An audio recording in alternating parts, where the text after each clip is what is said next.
You ask Tiger to calculate. This deals with linear inequalities with one unknown.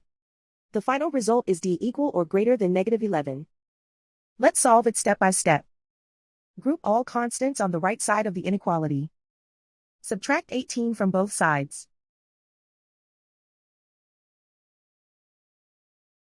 Simplify the arithmetic.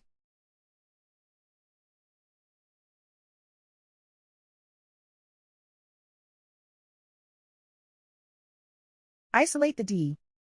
Multiply both sides by 11.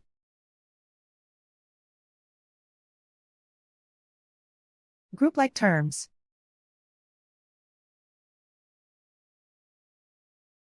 Multiply the coefficients.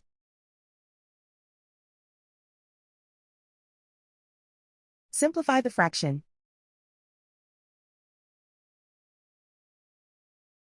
Simplify the arithmetic.